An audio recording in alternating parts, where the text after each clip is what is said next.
Assalamualaikum warahmatullahi wabarakatuh.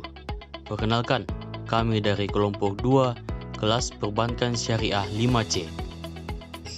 Pada kesempatan kali ini, kami ingin memaparkan materi dari kelompok kami yang berjudul itu Manajemen Risiko Likuiditas Bank Syariah. Baiklah, sebelum kami lanjut untuk menjelaskan, terlebih dahulu perkenalkan, saya Abdul Wahid. Pada kesempatan kali ini saya ingin memaparkan tentang definisi dari risiko likuiditas. Baiklah, kita mulai. Sebelum masuk ke definisi risiko likuiditas itu, perlu kita ketahui kalau risiko likuiditas itu terdiri dari dua kata. Yang pertama yaitu risiko dan yang kedua itu likuiditas. Nah, perlu kita ketahui terlebih dahulu apa itu risiko dan apa itu likuiditas. Nah, adapun untuk risiko sendiri atau risk itu memiliki arti suatu bentuk ketidakpastian tentang suatu kejadian yang akan terjadi di masa akan datang, dan dimana keputusan-keputusan yang diambil itu didasarkan pada pertimbangan-pertimbangan yang di masa sekarang. Maksudnya itu, risiko ini adalah suatu bentuk ketidakpastian atau suatu hal yang tidak pasti apakah akan terjadi atau tidak, yang dimana risiko ini akan menimbulkan kerugian kepada suatu perusahaan ataupun organisasi lainnya jika tidak diatasi dengan baik. Nah, itu adalah risiko. Nah, untuk likuiditas sendiri, likuiditas itu adalah suatu kemampuan atau sebuah kemampuan perusahaan ataupun organisasi untuk memenuhi kebutuhan jangka pendeknya, kebutuhan dana jangka pendeknya dengan biaya yang sesuai. Maksudnya, misalnya itu ketika suatu perusahaan memiliki sebuah utang jangka pendek seperti misalnya kayak pajak begitu. Nah, itu sudah jatuh tempo dan harus dibayarkan. Nah, disitulah dilihat bagaimana kemampuan likuiditas perusahaan tersebut. Apakah dia bisa langsung memenuhi dana yang dibutuhkan untuk melunasi utang tersebut atau tidak. Nah, dari situ bisa dilihat apakah likuiditas perusahaan tersebut itu baik, tinggi atau rendah, seperti itu. Nah, setelah memahami kedua definisi tersebut, maka kita bisa lanjut ke definisi dari risiko likuiditas. Nah, jadi kesimpulannya itu risiko likuiditas itu adalah suatu bentuk ketidakpastian, suatu bentuk risiko yang dimiliki oleh sebuah perusahaan ketika mereka tidak mampu untuk memenuhi kebutuhan jangka pendeknya. Seperti yang saya bilang tadi, kebutuhan jangka pendeknya. Maka ketika kebutuhan jangka pendeknya tersebut tidak diatasi dengan baik, tidak bisa dipenuhi, maka akan muncul risiko yang bisa mengganggu aktivitas bisnis perusahaan tersebut, seperti itu.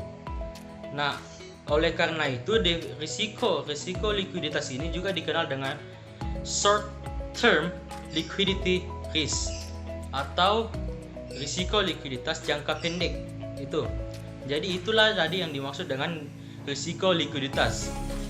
Oke, saya kira itu yang bisa saya sampaikan pada kesempatan kali ini. Selanjutnya untuk materi berikutnya saya akan dijelaskan oleh teman kelompok saya yang lainnya. Oke, terima kasih. Wassalamualaikum warahmatullahi wabarakatuh. Bismillahirrahmanirrahim. Assalamualaikum warahmatullahi wabarakatuh.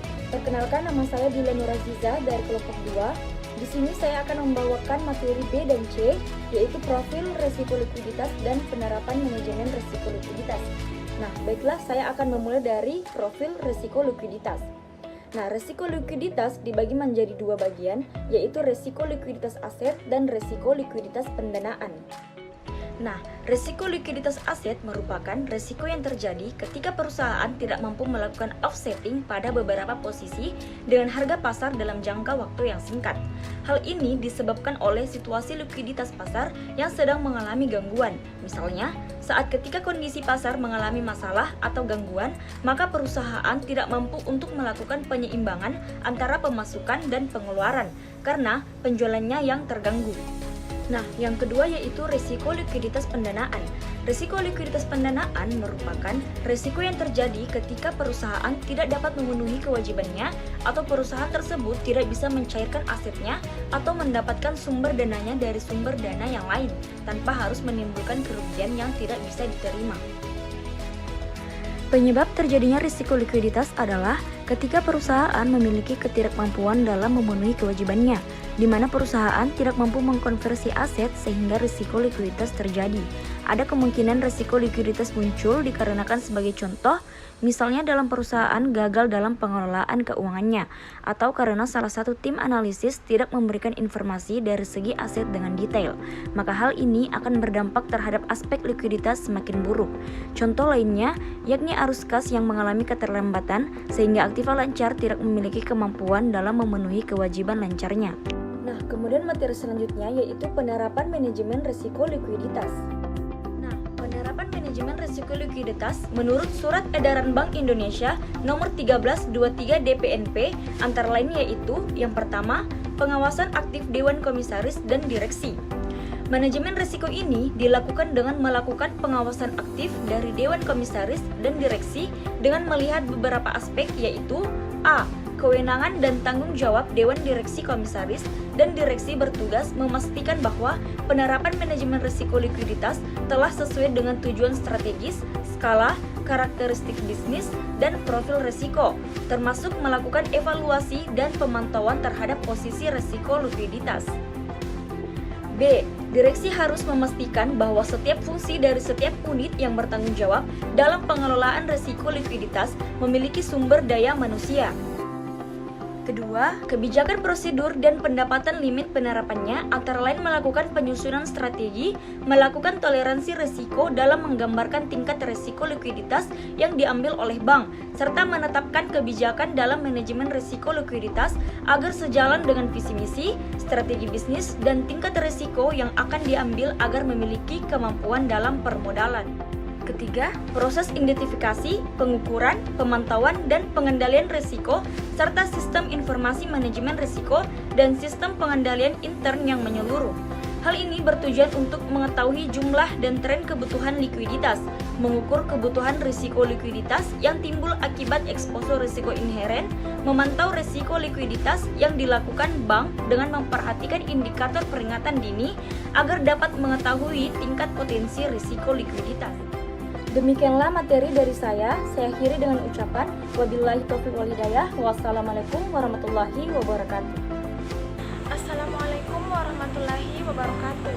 Perkenalkan, nama saya Ulul Asmi dari kelompok 2. Di sini saya akan memaparkan materi keempat dan kelima, di mana materinya yaitu penilaian risiko inheren untuk risiko likuiditas dan kualitas penerapan manajemen risiko likuiditas.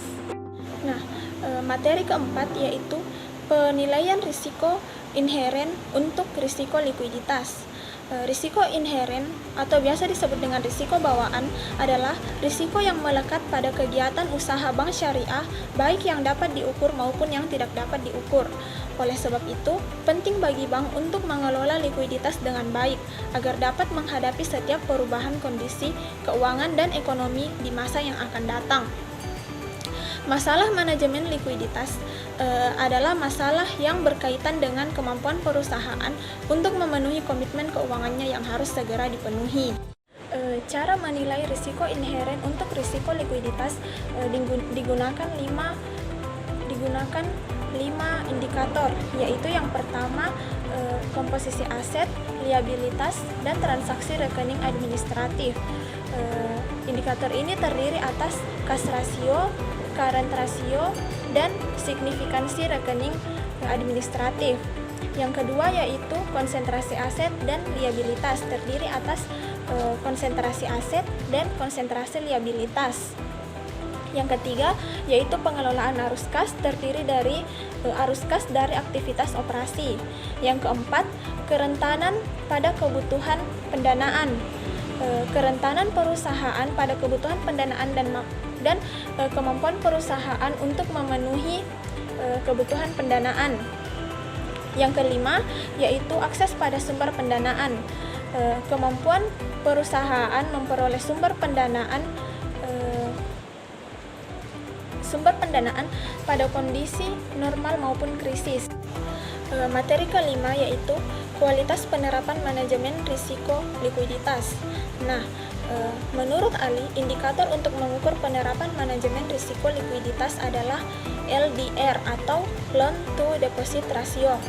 LDR mencerminkan kemampuan bank untuk mengembalikan penarikan yang dilakukan oleh perusahaan berdasarkan pinjaman yang diberikan sebagai sumber likuiditas.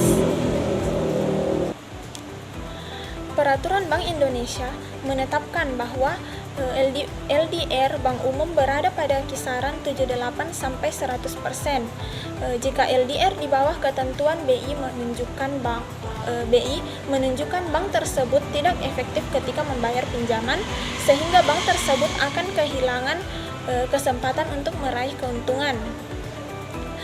Sedangkan LDR yang di atas 100% menunjukkan kredit yang disalurkan melebihi dana yang terkumpul sehingga bank akan kesulitan dalam memenuhi kewajibannya. Taraf kualitas penerapan manajemen risiko likuiditas dikelompokkan dalam 5 peringkat. Yang pertama, peringkat 1 yaitu kuat, di mana kualitas penerapan manajemen risiko likuiditas sangat cukup.